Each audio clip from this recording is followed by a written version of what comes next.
ငါတော့ဝယ်အောင်ငါတော့ကြည့်ဘာငါရမလဲဆိုတော့ကြည့်အောင်ခွာစလာတရဲ့တေခွာစလဲကေမရင်ကဲတော့ဝင်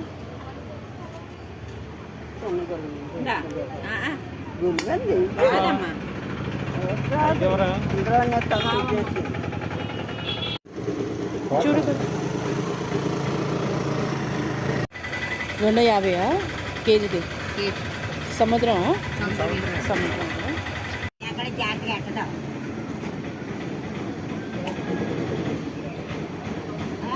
केजी 160 ఎంత ఉంది ఎంత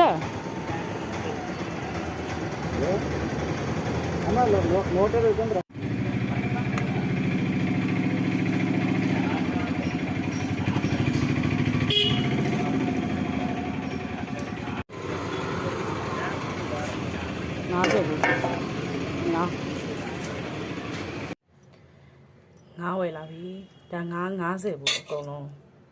ဒါလေးတွေငါတလောက်ပေါက်လေးနဲ့တူတယ်နော်အဲ့လိုငါတလောက်ပေါက်အထင်နဲ့ပဲဒါဒီငါလေးတွေစားနေရတာပဲဒါအဆူတော့များတယ်အဲ့ဒါကိုငါတလောက်ပေါင်းပုံစံမျိုးပေါင်းစားမယ်လက်နေငါလေးတော့ပင်လည်းငါတော့မဟုတ်ဘူးရေချိုပဲ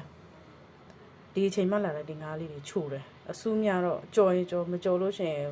ဟိုဒီကလူတွေကတော့ကြော်ပြီးတော့အချင်းချက်တယ်ပေါ့ကိုကြတော့ငါတလောက်ပေါင်ပုံစံမျိုးလှုပ်စားမယ်ငါတလောက်ပေါင်